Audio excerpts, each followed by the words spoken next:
Kaum wanita yang dikasih oleh Tuhan, Shalom. Selamat sore, selamat bertemu kembali di dalam kasih Tuhan kita Yesus Kristus. Oleh karena anugerah dan kemurahan Tuhan, pada sore hari ini kita dipertemukan kembali lewat perbincangan kita pada sore hari ini.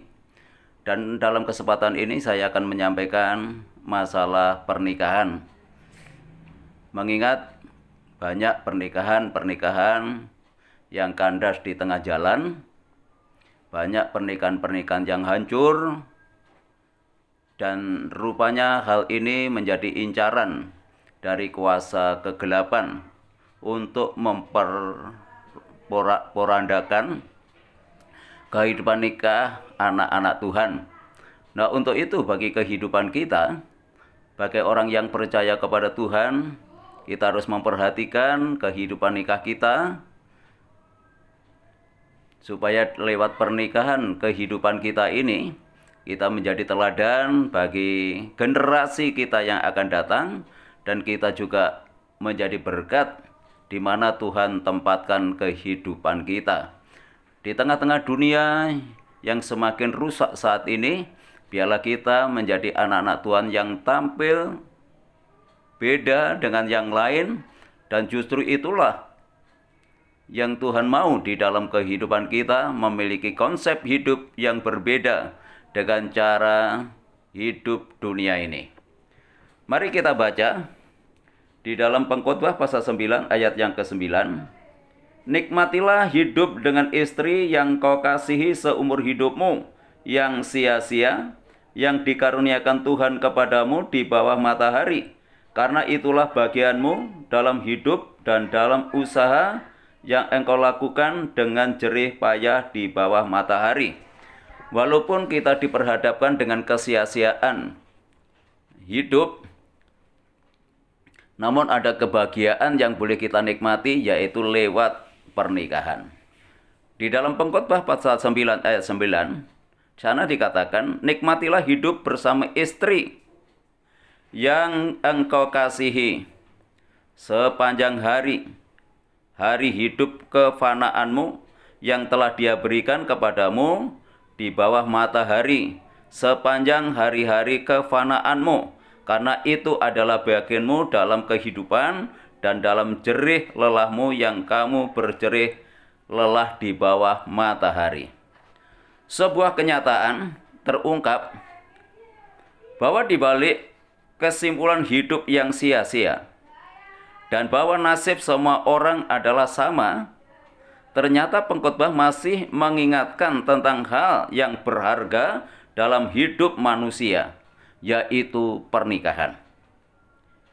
Seberapapun besarnya kesia-siaan tentang hidup yang seperti siklus mengulang-ulang ini, ternyata kehidupan keluarga yang bermutu adalah membuat hidup manusia setidaknya menjadi lebih berarti.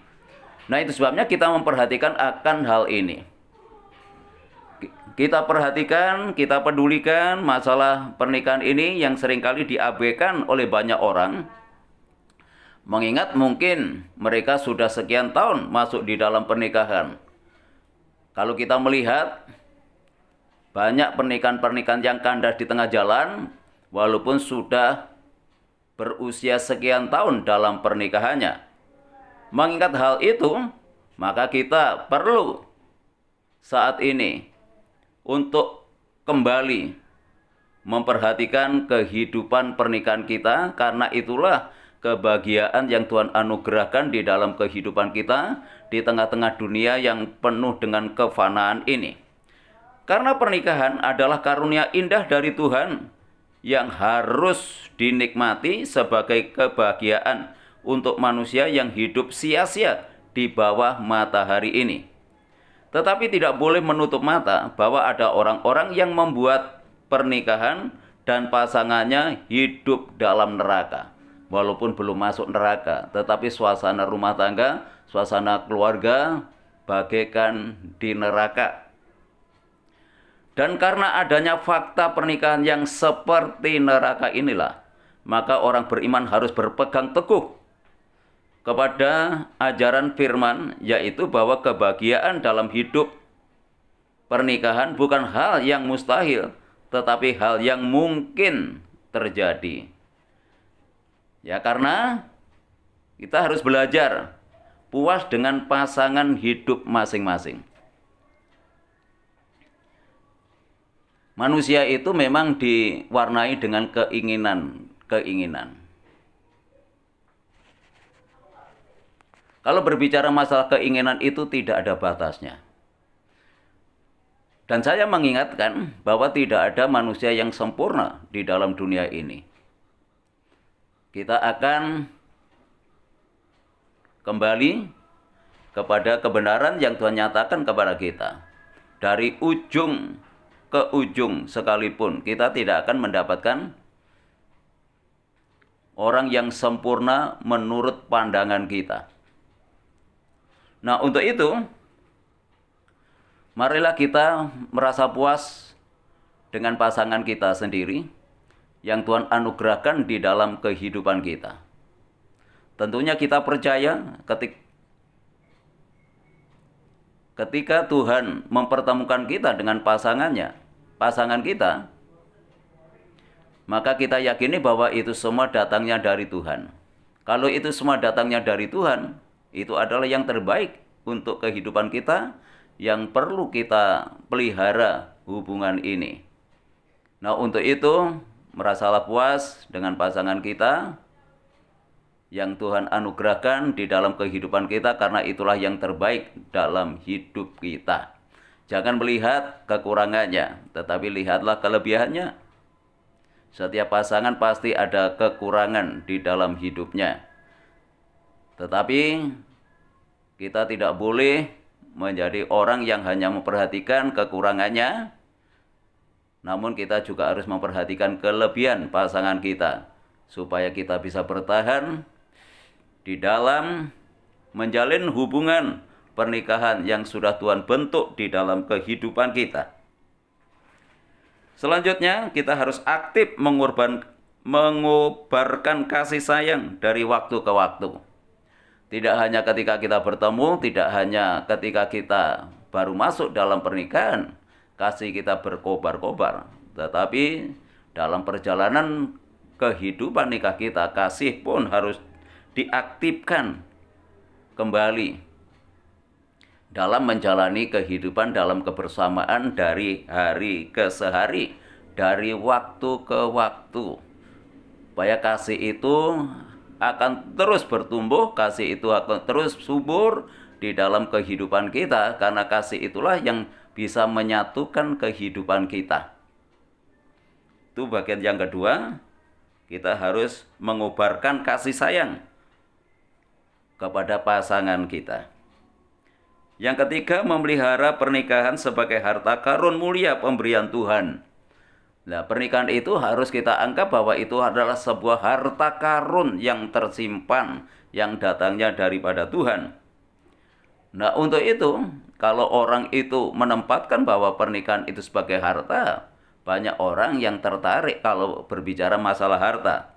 Tetapi lebih daripada itu, pernikahan itu harus kita pandang sebagai harta karun yang mulia, pemberian Tuhan, yang harus kita pelihara terus-menerus. Yang keempat, berjuang keras bagi kebahagiaan pernikahan tersebut. Perjuangan keras tersebut berupa mengaktifkan cinta, mengaktifkan perhatian dan kesetiaan, dan seterusnya. Inilah yang harus kita bangun di dalam pernikahan kita, harus kita perjuangkan di dalam pernikahan kita, yaitu cinta kasih, perhatian kita kepada pasangan kita, maupun kesetiaan yang harus kita bangun terus-menerus. Ya, jadi kalau orang itu setia dengan pasangannya, dia tidak akan tergoda ya dengan yang lain. Nah, itu yang harus kita perjuangkan untuk mempertahankan pernikahan yang Tuhan anugerahkan di dalam kehidupan kita, baru kita akan bisa menikmati kebahagiaan di dalam hidup kita. Itulah komitmen sebagai salah satu penentu keberhasilan dan kebahagiaan pernikahan. Ya, supaya hidup yang sia-sia di bawah matahari ini ternyata bisa berbahagia dengan adanya pernikahan. Ya, kita nikmati selagi Tuhan masih memberikan perpanjangan umur di dalam kehidupan kita. Rumah tangga kita terus kita bangun supaya kebahagiaan itu semakin nyata. Dan tentunya kalau kita sebagai suami istri hidup berbahagia, tidak hanya kita yang menikmati, tetapi anak-anak kita pun juga menikmati kebahagiaan yang kita rasakan di dalam pernikahan kita. Ya.